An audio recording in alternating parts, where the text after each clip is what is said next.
Hey everyone, welcome to another Speed Seekers podcast. I'm excited today because our guest today is Cathy Fuss, otherwise known as the top dog and CEO of Lucky Dog Racing League. Cathy, welcome to the podcast. Well, thank you. This is definitely overdue. We're excited to be able to share our story and chat with you this morning. Yeah, you reached out to me, it seems like 35 years ago, but it was probably more like 3 years ago. And we talked a little bit, and I've been trying to get to one of your races for 3 years now. And unfortunately, I seem to be coaching on every weekend that you have a race, and I haven't gotten there yet. But I promise I will. I will get to one of your races soon. All right. Well, we've got an open door for you. I know there's several teams that would love to have you as a guest driver as well. And I've come so close, but just haven't quite got there yet. So I'll get there, I promise. I have to ask, and I always wonder about, I have to wonder about people that are in your position. I go, why the heck do you do this? Like, there's got to be an easier way to live your life than to be running a race series. I'm so appreciative, but why? It's definitely true. And I was in software for about 25 years, and I literally quit my job one morning, didn't even discuss it with my husband, went and bought a dirt track car, which is a whole nother story, and thought, this is going to be blissful. This is going to be so cool. I'm going to go race it. I'm going to find a way to make money doing this, and it's got to be easier than software. Boy, did I have that whole thing wrong. And now when people ask me, what do you do for a living? You almost don't even want to explain it because they think immediately, oh, you run a race team or, you're a driver. It's like, no, I cashed out my retirement savings and rent tracks all over the country and have 400 people try not to hit each other on weekends. It's very glamorous, Ross, very glamorous. Yeah, I bet. And again, I mean, I think every racer is so appreciative for anybody that does what you do, but you were involved, I guess, and maybe you can tell our listeners sort of the story of how you got involved with, what we call the low budget endurance racing series that are out there. Because, I've shared this many, many times that I'm a huge fan of this type of racing because it's brought so many new people into the sport and introduced them and got them involved. And, but you were involved with inventing this part of the sport in some ways. So tell the story. Yeah, part of it was certainly by happenstance, but my background is a dirt track driver by trade, and I finally learned what asphalt's really, really for. But I've always really enjoyed racing, and it wasn't until I was 42 years old that I actually got to drive myself. And I knew what a life-changing experience it was. And so that's when I quit my job and thought this was a fabulous idea. But what the goal had always been was to allow people to get into real race cars at real racetracks and do wheel-to-wheel racing and share the experience, exhilaration that I had. And so people always say, I hope your company's doing good. And, we have sellout races all the time. But I always tell people, I don't care where you go racing as long as you go racing. And as you know, the entrance point to most racing, even karting's expensive, is just really expensive, complicated. People aren't sure how to do it. And so you're absolutely right. What this budget endurance racing segment has done is I always tell everybody it's the gig, because it really is an easy way to get into racing and to bring your family and your buddies along. And a lot of these people go on, to do other types of racing. But I had the opportunity when I left the software world to be the vice president of marketing out at Altamont Motorsports Park. And you and I are probably almost old enough to remember why that place is famous. Yeah. Certainly Rolling Stones and Hell's Angels going crazy, but I had the opportunity to be re-sanctioning that with NASCAR, and being located in the San Francisco Bay Area. At one point, we got a call from the 24 Hours of Lemons folks who were just getting started. So that's where Lemons got started. And so I had the opportunity to race in their very first 2 races here in the San Francisco That's cool. Bay Area.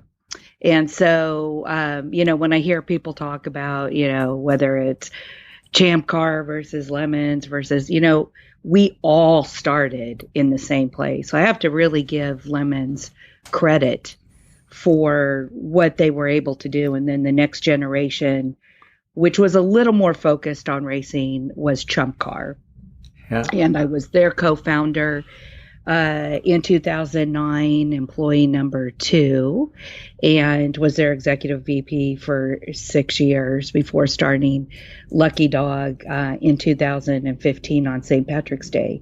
So that's why there's all these shamrocks and 4-leaf clovers on. I always wondered about that. Okay. Yeah, so St. Patrick's Day is like a national holiday in our house at this point. And it was cool because time when we started, Joey Todd, who was a colleague at ChumpCar as well, which is now called ChumpCar, had started WRL, and he was kind enough to help mentor and get us and collaborated on our very first race. And that was at the Ridge Motorsports Park up in Shelton, Washington. So there's just touch points throughout this entire endurance racing segment. Most of these folks, we've all worked together, over the last decade. And we're all really here, especially now in COVID, and we'll talk more about that later, why it's important that we all really stick closely together.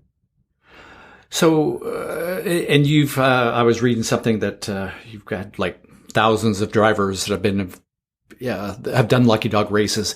I guess the question is, how many of those do you have a feel for, like, how many of those were never involved with racing before? Like, how many new drivers have you brought into the sport? Because again, I think that's one of the things that Lucky Dawg and some of the other series have done so well, is made it easy to get involved in the sport. Whereas, so we know some forms of racing, it's very difficult to get involved with them, and you guys have made it so much easier. So I'm curious, do you have a feel for how many new drivers have come into the sport? Yeah, that's a really important question, because this is one of the reasons why I started Lucky Dawg. And you've been in this business long enough to know that one little rule ends up being a rule change, and ends up being like a whole page. And when you start out with 15 pages, you now have a 75-page rule book. My mission statement for every single thing that we do is about being easy to work with, because you're right, this is all about bringing new people in. And not only do they have to find some buddies they're interested, they've got to find a reliable car, they got to get gear. And it got to the point about 5 or 6 years ago where people had really stopped building these kind of cars. And it was because it was so complicated, all these valuations and rules on what you could have and what you couldn't have. And so when we put our series together, I really have 2 rules. The car has to be 15 years or older, and you got to run 180 treadwear tires, which is now a Hankook RS4. And then we just saw all kinds of new people. The amount of new builds right now is the most I've seen in the 12 years I've been doing this. So we have 3,000 drivers right now, 600 teams. And it's interesting because easily 40% of these drivers are licensed. So they're running with Conference or NASA or SCCA, and they're coming to Lucky Dawg because it's fun and it's easy. But easily another 40% were brand new, never been in a race car before. And we always do a show of hands at the drivers meeting. And it's such a proud moment, because that is was built around people that had never been in a race car. And we also do a show of hands so that all of the other drivers know, oh boy, we've got some newbies on the track. Yeah. We need to be very careful about it. But this is such an exciting time, especially in the Pacific Northwest. There are so many of these kind of cars, and you're seeing, the BMWs showing up, the Spec Miatas, all these Mustangs that historically not, been able to go out there and run. So this is probably the most exciting time, even in the middle of a pandemic. Why is that? Why are there so many going? Why is all this going on? I know. I sit here and think, you would think that these people, my first thought is, people are really going to start holding back on their wallets. And then I remember the days of, especially at the dirt track, it was like, all right, do you pay your mortgage or do you go racing? You always go racing. So there's something about the fact, and I see so much trading going on. The amount of trades that I see, just even, we call it the Dawg Nation, our community, is interesting. And so I think a lot of people at this point, they've had a friend who's done it. There's been certainly a lot of press. I mean, folks like you and Randy Popes, and we have several of the pro drivers that are real ambassadors for this type of racing. I think it's just gotten a lot more visible. And, when this all started out, you heard the term crap can, which I always hated that as marketing. Yeah. But you hear it called all kinds of things, right? Amateur racing, endurance racing, budget racing, crap can racing. It really has evolved. And at first people thought, oh, it's, a 24-hour Lemons car, and, it's this incredibly brilliant airplane that's also, a race car. And then out of that was an evolution of people that really wanted to go racing. And so while probably half of our teams come from Lemons, these folks are looking for someplace else that they can hone their racecraft. And so if it's as easy as going and getting an, E30 or an E36 and finding a cage to put in it, it's just about easiness. And every time I hear, I get emails all the time about, things like you should only allow one tire, per pit stop to be changed or whatever, or, you can only dump 10 gallons of gas. Even that is too complicated. Keep it simple. We make our teams, drive, they can drive as long as 2 hours at a time. The car has to come in for 5 minutes every 2 hours. And that's our way of leveling the playing field with some of these monster engines that need serious fuel cells to keep them rolling. But I think it all comes back to make it easy. And I think part of our success is we're all racers. And I've got no skin in the game at this point. I can't go out and race with these guys, be like the casino owner, paid themselves kind of thing. So you're not being like Roger Penske? You're going to buy the Speedway, the series, and compete in it? Yeah, no, I know. My husband, Greg, he does race. A lot of people don't even realize I'm married, or that I'm married to him and he's out, racing. We really keep things separate. But I have to tell you, it makes it for an interesting marriage, because the amount of fights that we have, it's not the usual packing the trailer. I know you've heard that one, Ross. Uh-huh. It is fighting over rules. And I'm just like, you can't be a series owner and a racer, but damn, when we line up in the morning and I hear those cars start and they all leave and that green flag drops, to every single race to this day, I still got, damn, I wish I was out there with these people. So again, just being easy to work with. We're all racers. There are customers, and I know that you've experienced this over the year, where race organizations have a stance of, You're lucky you can be racing with us kind of thing. Yeah. Well, I'm lucky you're my customer, and I'm going to do everything I can to keep you a customer and keep you safe. But yeah, it's exciting times, and you live in the hotbed of this stuff. It just amazes me, the Pacific Northwest. Why do you think there's so many cars up there that fit into this? That's a great question. I mean, the Northwest has always been, racing is a lot more popular in the Northwest than people think. They think California, they think the East Coast, they think Southeast, but the Northwest is, and I think part of it is, the Northwest, in a way, we're kind of isolated. We're up in that corner of the country and people kind of forget about us. So the competition amongst this area, I think, has always been really strong. And, conference has always been, ICSCC has always been super, super competitive and strong and great turnout and everything. And so I think there's always been a lot of racers who want to race, and you come along and put Lucky Dog races on here.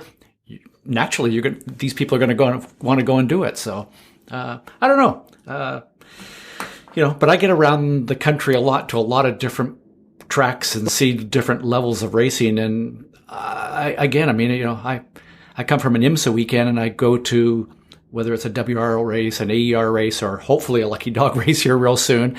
And I see people doing it for the right reasons and doing it the right way. And I think what I like about what you just said there, and what I appreciate so much, is you're doing it because you're trying to make the customers happy.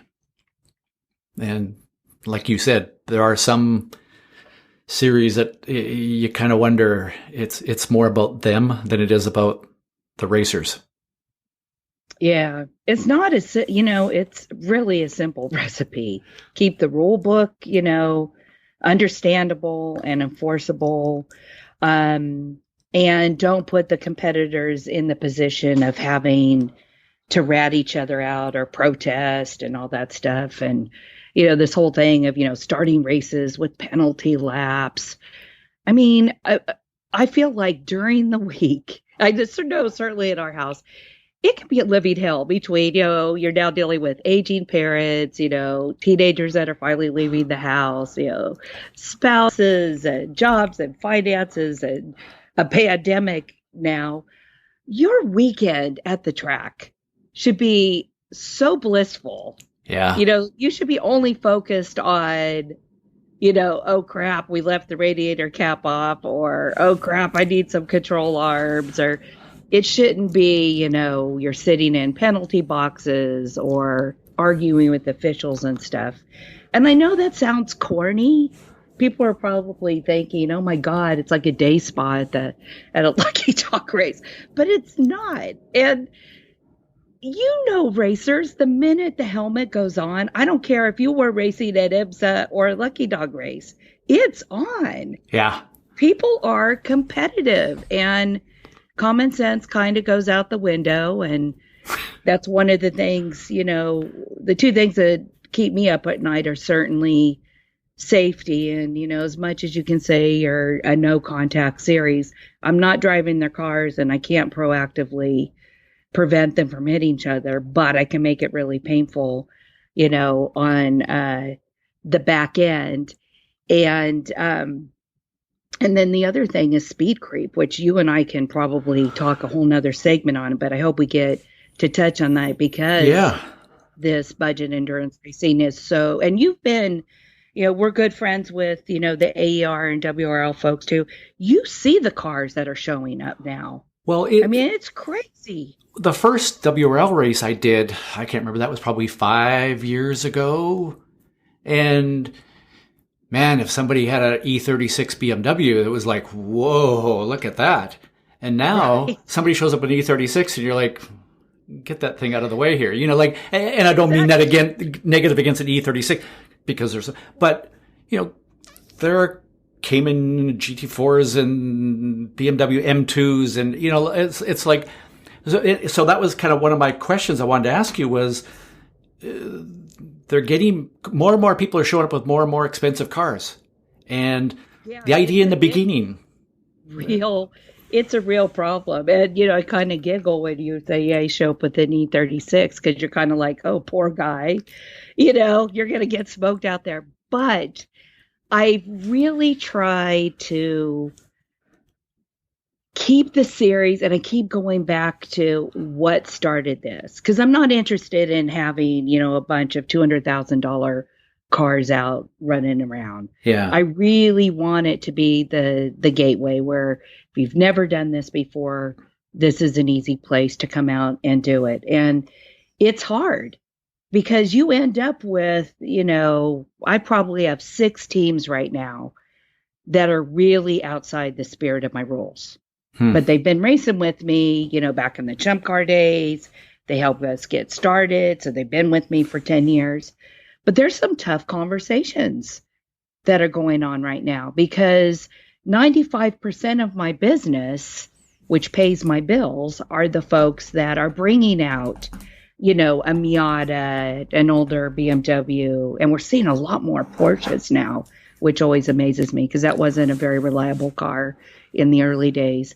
And then the Mustangs and the Hondas, and then now my issue is, I've got E46s showing up and it's over $100,000 car. And my first thought, I don't know about you, but my first thought is, oh my God, if I kiss door handles with someone out there, this is going to be all bad and expensive. But these people don't mind. We've really tried to manage it. We have something called Super Dawg.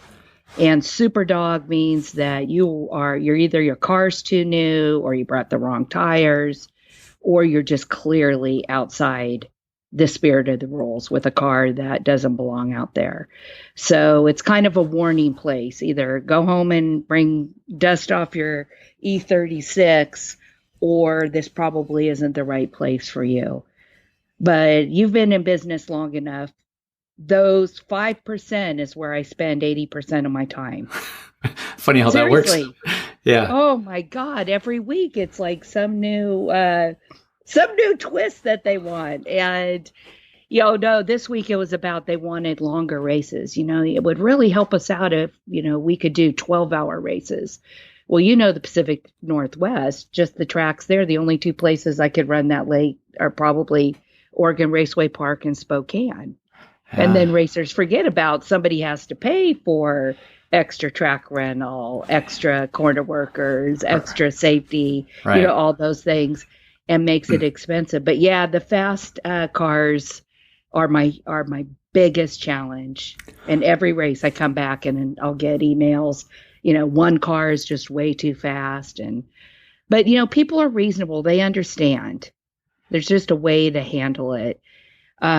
But it's good. All of these series are having, it's not just Lucky Dog. Everybody's having the same issue. Yeah. And you've witnessed it firsthand. Yeah. Yeah. What I like about what you said though is keeping the spirit of the rules in mind, but that's got to be a tough thing to manage. Well, it's very subjective, right? Yeah.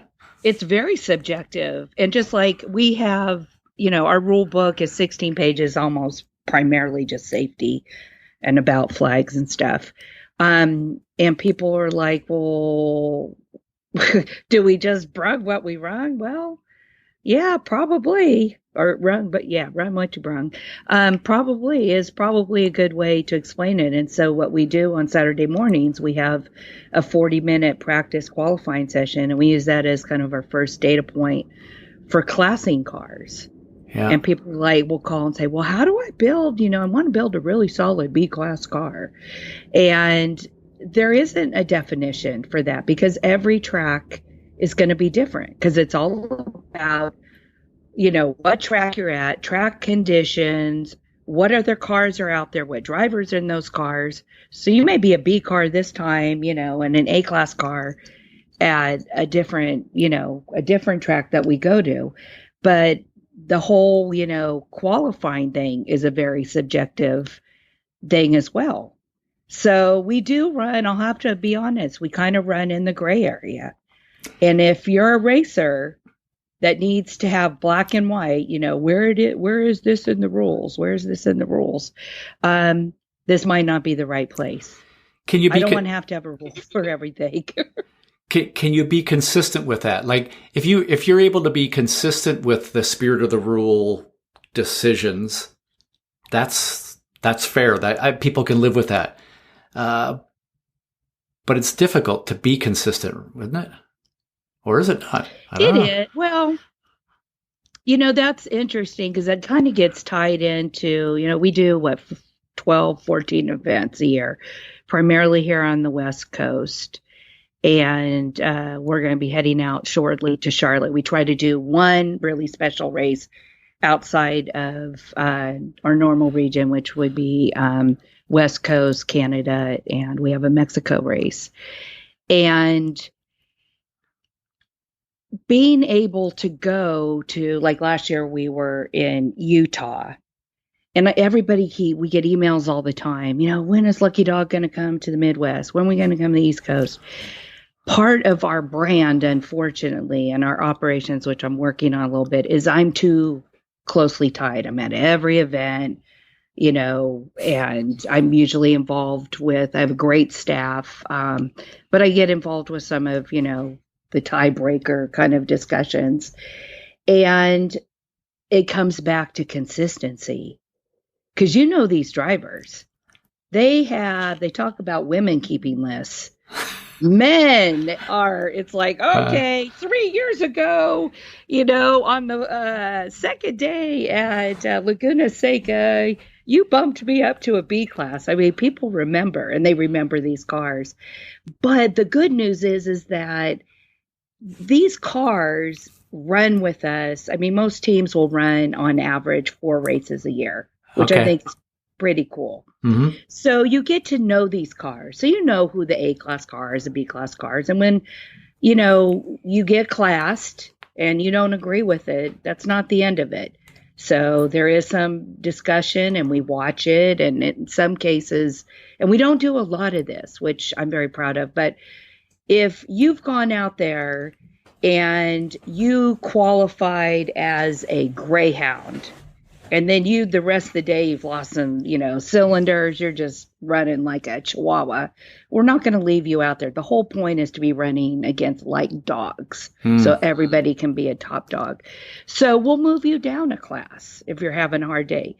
Now, a lot of people are like, well, don't they, do sandbagging? Don't honestly, I've not had a problem with that. These timing systems, when people are behaving or not, and I really don't have a problem with it. So if a team goes out and they've just had a really cruddy morning, and that poor car is, running like a bulldog, but then all of a sudden the real race is on, and these guys are a cheetah. They're not even a dog anymore. They're going to get moved up a class. So we do reserve the right to move them around.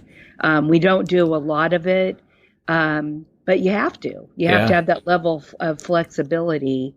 But yeah, the question of, consistency, and how do you do that if you're going to grow and you've got different staff involved? I know other series have had that. You've got a couple different tech people. Well, everybody, there's some nuances, and you've seen that. Yeah. I'm sure you've seen that happen at races. Yeah. Where something will be, illegal or bonus laps or penalty laps on something here on the West Coast, and they go east, and it's a huge no-no. Used to be things like dry brakes.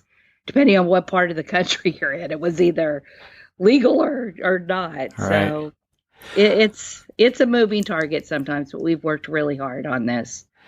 The whole topic of sandbagging, I think, is kind of funny in a way. Like every now and then in these series, I've seen teams that look like they're sandbagging, and you go, okay, so you're going to sandbag. You're going to drive around 5 seconds slower than you're capable of. That's no fun. And at the end of the day, you get a trophy for finishing in that class. Whoop-de-doo. And every now and then somebody does that, and they do it once and go, well, that was no fun. We're never going to do that again. So it's kind of self-policing, I think, that way. I don't see too many people doing that too often. Yeah, I totally agree with you. And that's a good way. Racers are racers. Yeah. When you get out there, you can't, it's very difficult to say, okay, I'm going to go, a few seconds a lap slower. People want to go out and push the limits. of their car and themselves. And I honestly have never had to speak to someone about sandbagging, though you will get, I tell you, the first person to turn in a racer is a fellow racer. And these conversations always start with, I don't want to be that guy, but, and it'll be, such and such is, such and such, we believe we're sandbagging or whatever is going on. And I have to tell you, whenever it's my husband's car and I'll hear, oh yeah, car 37. Oh, I just delight in throwing that black flag. That's probably the best part of the weekend. And whatever he's done all week long, he's going to pay for it out on track for sure. But yeah, people just, they do want to do the right thing. And I think also people who have raced a long time and have seen the evolution, of these associations and everything, I think they really start to realize we're pretty lucky to go racing. Yeah. It's a little bit older demographic, if you've noticed. So is that a concern? Oh, it's not a concern. But when people think of, sometimes when you say budget endurance racing, they think of, young people building cars that look like hot dogs and rockets strapped on top and all that stuff. What it really is, and I think this is part of the growth too, just because the boomers now, they've raised their kids, they've paid for college and braces, all the ex-wives are already paid off. And now it's time to recapture, when I was young and single and I had, a race car. So we see a little bit older group out here. And it's not a bunch of, all ARP card carrying folks, but it's a group of folks that realize, we're pretty lucky we still get to do this. And so they want to see tracks be successful and they want to see safe races and they don't want a lot of contention at, a racetrack. So I think part of it is this evolution of where some of these racers are coming from. So I want to go back to the conversation we had at the beginning around bringing new people into the sport. And there's kind of the elephant in the room question, I guess, is when I went and did a ChumpCar race, because that was what it was called that long ago, probably 4 years ago, maybe 5 years ago at Road Atlanta. What I remember was that I think there was 108 or 112 cars. We did the calculation, and if you spaced them out around Road Atlanta, there were 3 feet between each car. You strung them out. There was that many cars.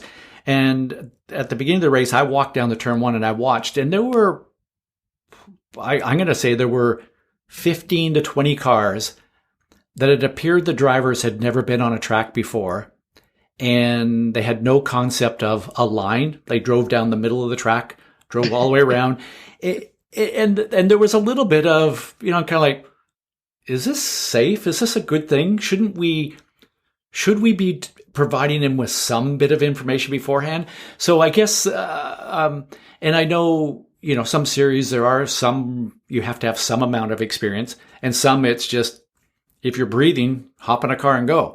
Where do you stand on that? And yeah. Oh, this always comes up. It is the elephant in the room. And we certainly partner with, in fact, we've got discussions going on with the conference right now to do some partnering with them because they do such a great job on education, which, I've got a 45-minute novice school that, basically goes over how we start a race, what happens on track, flags and that kind of stuff, but certainly not any type of, real training. And so most of the time folks have come from, been running track days, or they came from karting and stuff. I do occasionally get someone that has never been in a race car kind of thing. And we always try to have, and I'm not in the business of running track days, but we do partner with folks that run a track day on Friday before our events, like turn two lapping and hooked on driving and those folks, where there's an element of education. But one of the things that, everybody talks about is the importance of having, a license. And I have to be honest, and this might not be a popular opinion, because I do have a ton of licensed drivers, and I've got a ton of folks that are instructors at these groups that race with us.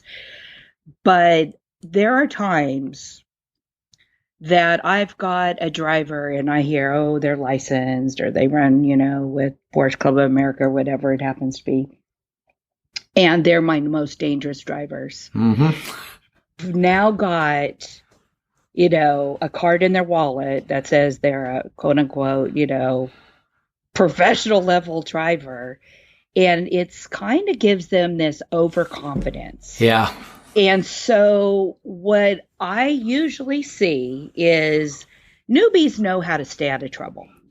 They really do. And like when we line them up in the morning, we signs that say A, B, and C, so they can decide where they think they are in the morning, because I don't have classification information yet for them. And if they don't feel comfortable, being and you're right, that first corner, and you see all those cars coming into that corner, I swear to God, all I do is sit there and close my eyes and pray. Every race to this day, it's like, get through there cleanly. And there is a way to do it. And we have these A-class teams that are like lining their cars up, the night before kind of thing. So you kind of know where you fit in the food chain when you go out there. And we know cars well enough that'll be like, yeah, you probably should be starting in the back. We're racing for anywhere from 7 to 24 hours. Yeah. But you still get that person that thinks that they're going to win, in that first quarter or first lap. And that's when you get into trouble. But the teams that have not a lot of experience stay out of trouble.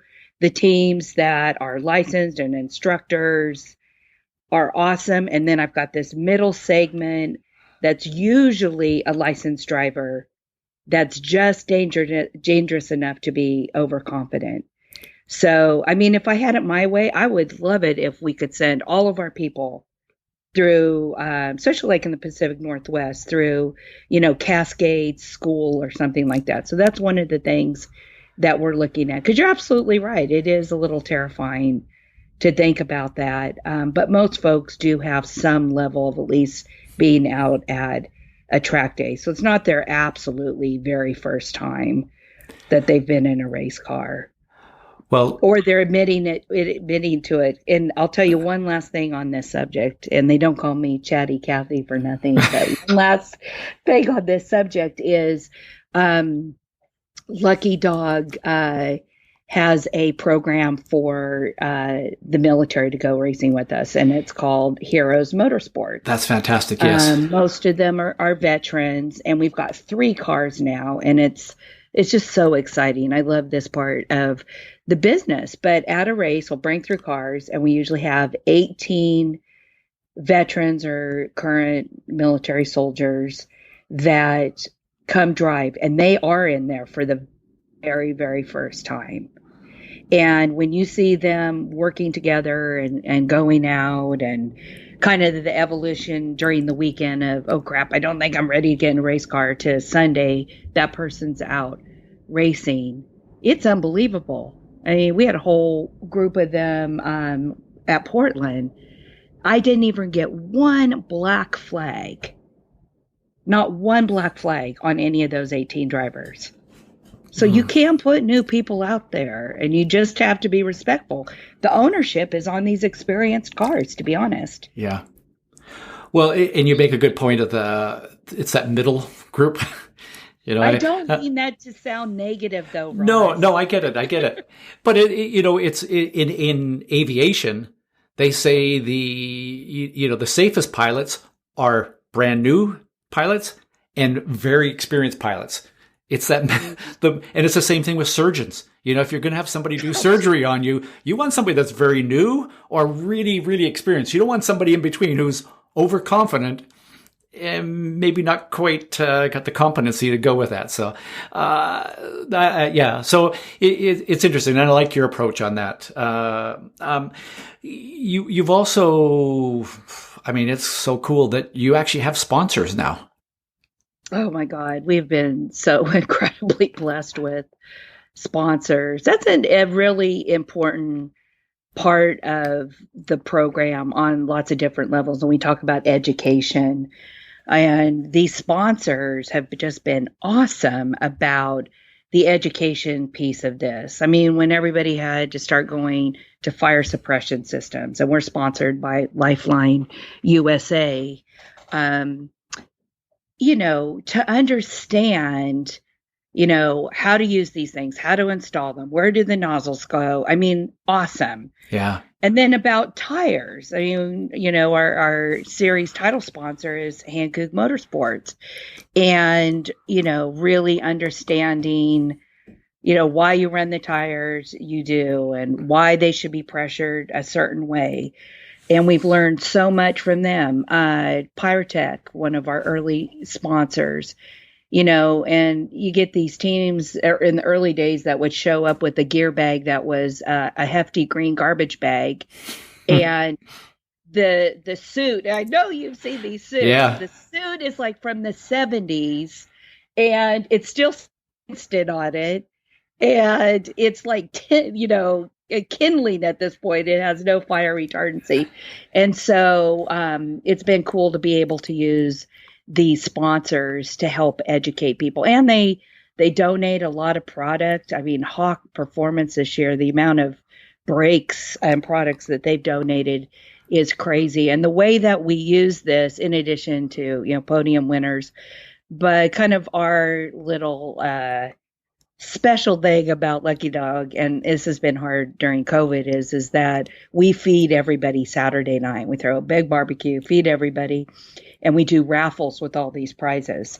We adopt a charity within each community. We don't do national charities. We want things that are going specifically to that community, because we believe we are so lucky to be doing what we're doing that we need to leave every track community in better condition than when we arrived. So cool. These sponsorship prizes, they raise a lot of money. I mean, earlier this year at Laguna Seca, we raised 45 grand for kids. Yeah, it's crazy. Normally I raise 3 to 5 grand, but it was 45 grand for a kids cancer camp here in Northern California. And, teams will come to us with things that are important to them. Our last race at the Ridge was autism awareness. So it's cool that we can give something back as we're out there running around, doing what we love to do. But the sponsors, if you look at our sponsor list, it is really quite wild. Yeah. I have to thank, we have a sponsorship director, Jason Miles, that has just been amazing too. So to give him a lot of credit for that. Yeah, no, it's cool. And it adds the perception, maybe even more than perception, of professionalism. And I think it ups the game for everybody, and it allows them to do that. And it just makes everybody feel better. So I think it's a great thing. It does. It definitely adds some credibility to this, kind of racing to begin with. I mean, I think it's finally getting some respect, because in the early days, people thought, it was just about partying and racing. And no, there's some real racing that's going on out there now. And, when we go to shows like PRI, God, I hope that happens this year. It is just like Candyland. The amount of companies that are out there that are doing something related, it really is a cool thing to see this. But Hawk will send a brake expert to your race. You go around, you'll find teams. I won't mention who they are, because it did happen at ORP a few weeks ago. Brake pads on backwards. Now tell me how that happens. Well, you go faster that way. No, Until you don't. Until you don't. Right? I was going to say. until you don't. But I mean, an experienced team too. So Yeah. sometimes I see some really crazy stuff. I saw a wing the other day that was installed upside down. You know, Wow. people think this arrow is going to make them go fast. Well, you need to research Yeah. and understand. You just don't slap this stuff on your car. Yeah. But it's the decals that make your car faster. Well, there you go. That's it. Absolutely. Yeah. Yeah. And you know that I had Danny from Hankook on my podcast a few weeks back, and he's such an awesome guy, and I love seeing Hankook involved with your series. So yeah, he's a really another great ambassador. Both Danny and his wife Nikki, they're just unbelievable. We went and visited their facility in Austin, Texas, in March. But he's amazing. He's a great driver. Yeah. Yeah. That guy can drive. He's got some experience there, so. Yeah, he's got a little bit of experience there, and he's running a great business, being able to bring these kind of, affordable tires that are just perfect for our kind of racing. He's done a great job. So, Cathy, to kind of start to wrap this up, but I think, the bigger elephant in the room is the whole pandemic that we're faced with right now. How are you managing that? How are you putting events on and keeping people safe at the same time? Yeah, when this thing started, second week of March, and I'm in the San Francisco Bay Area where, we're under major lockdown. I think we were initially 90 days quarantine and sheltering in place. We did have 2 races that canceled. And that was tough. Mm-hmm. And yeah, the financial piece of it, sure. But it's tough because people have worked all winter. We were just getting ready to go racing. We had been to one race at Laguna Seca, but people had really worked hard on cars, getting them ready for the new year. And then the rug just gets pulled out from underneath them. And these tracks, I give them credit. They have worked so hard with state and local government to get, exceptions, because you would think, oh, we got 400 drivers at a racetrack. Well, there are things you can do to be socially distanced, and you've got to wear a mask or a helmet at all times. And, whoever thought you'd have to sign a track liability waiver along with a COVID questionnaire and an infectious disease liability waiver. Yeah. So you have to go with the flow. And Lucky Dawg was actually the first of the budget endurance racing groups to return to racing after the pandemic. So I think a lot of people were watching that. And, you do things like you can't have a driver's meeting at the track. So you do a virtual driver's meeting via Zoom. And you got 400 drivers on a Zoom meeting, which is also loads of fun. But you make it work. You are just lucky to be able to go racing again, and we're going to get to do what we need to do. Now, depending upon what part of the country you're in, too, there's different rules.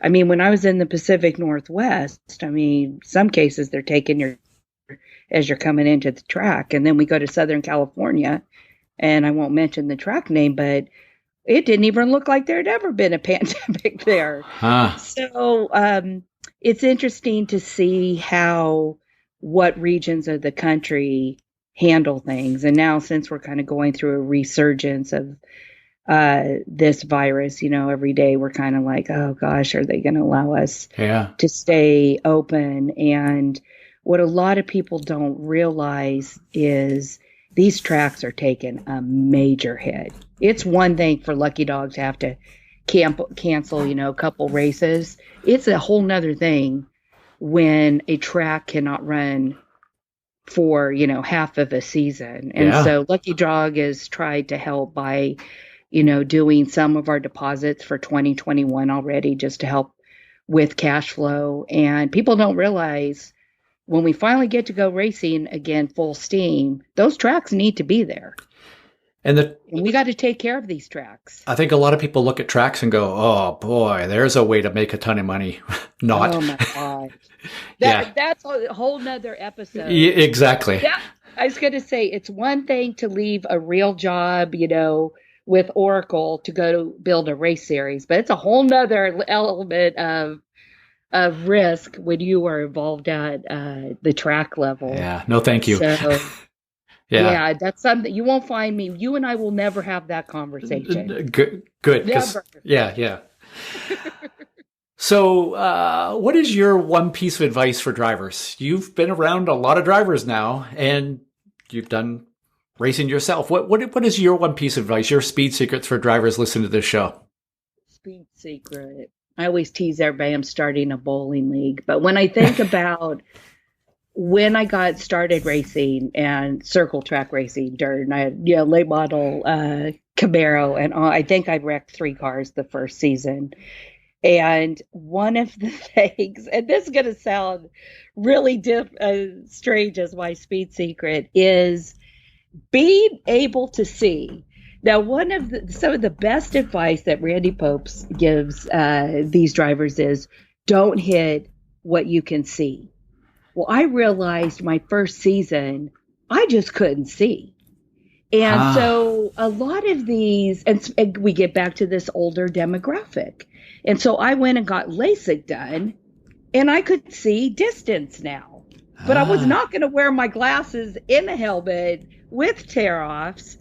And that was a life-changing thing for me on the racetrack. And when I see this, we were at Pacific in June. And I had a team that almost hit me at pit out. And it was because the driver couldn't see. And I see guys out there that will go racing. They'll come in and I'm like, why are you guys already in? Oh, I need my glasses. So my speed secret is, in order to be fast, you need to see where you're going. Good point. I'm writing that one down. Writing that one down. None of us want to crack out those glasses. I see it time and time again at the track. Well, my problem is I'm okay with distance. I'm at that age where I got to use reading glasses, and there have been times when I've been in a race car and it's like, give me a fuel number, and I'm like, that's hard to see when it's right there. No, so that's the flip side. Yeah. That's the flip side of it. You can't see anything on your dash. Yeah. And I've noticed that these dashboards are becoming certainly more complicated because now the technology and everything's so much cheaper, and the gauges. That some of these panels are crazy. Yeah. I mean, I don't know how they're watching their mirrors driving and watching all of these, gauges and stuff. So it is kind of, you're absolutely right. Then the flip side of it is you can't read anything on your dash. But you kind of hope for the best. And your advice is in some ways so basic, but as I always say, the advanced trick stuff is just doing the basics better. So be able to see. Yeah. Hey, so people wanting to join Lucky Dog Series, they go to your website. Website is racelucky.com.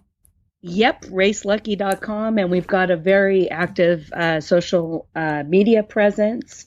One of the groups, and this is separate from Lucky Dog corporate Facebook page, but we've got a Lucky Dog Racers group page, and a lot of horse trading goes on there as teams looking for drivers and drivers looking for rides. And we have a forum. And for the last 2.5 years, we've been running a sim league. So before the pandemic, we were running the Lucky Dog Sim Racing League. So that's another way for folks to get involved and to not feel so isolated. Yeah. If you can't afford to go real racing right now, it's a great way to stay connected with people. Yeah, that is true. Hey, Cathy, thanks so much for being on the show today. And my takeaway from the day is just lucky. Yep. You've said it a number of times. We are just so lucky. We're fortunate. We're whatever you want to call it, to be able to do what we do. And, I know people listen to this show. I mean, a lot of times I hear from listeners who are saying, oh, I listened to your podcast while I was towing to the track. How cool is that? You're going to a track. So, you couldn't have, you nailed it on the name of your series as well. I was going to say the branding has worked out quite nicely. That is definitely for sure. But when you start to, and what's interesting is we're cat people. We live on Kitty Lane. We got a bunch of cats, and now we've got this dog thing going on. Wow. So it's kind of fun. But I've so enjoyed visiting with you today. And you were going to come out and race with us. I know. Not to black flag you, I promise. You probably throw one just to see if I'm able to see it. Yes, just to test me. Okay. I need to start doing a vision test. Yeah, there you go. Yeah. We don't care if you know the flags, but can you see them? Yeah. There you go. Hey, so again, thanks for being on the show. And as I always say, keep having fun. But in your case, be lucky. Be lucky. There you go. If you are relatively new to the excitement of high-performance driving, Ross has the perfect webinar session for you. It's the 7 Ways to Improve Your Performance Driving webinar, and it's aimed at drivers who are just getting their feet wet. If that's not you, think about someone you know who might benefit from this excellent introduction to HDPE. You'll learn the ideal cornering line, how to practice newly developed driving techniques and skills, what role your mind plays in performance driving, and how to best use the throttle and brake pedals. For example, Ross explains it's not where and how late you are braking for a corner, it's how and where you end your braking. Go to speedsecrets.com/webinars to get 7 ways to improve your performance driving. When you do, it's yours forever, so you can keep on learning.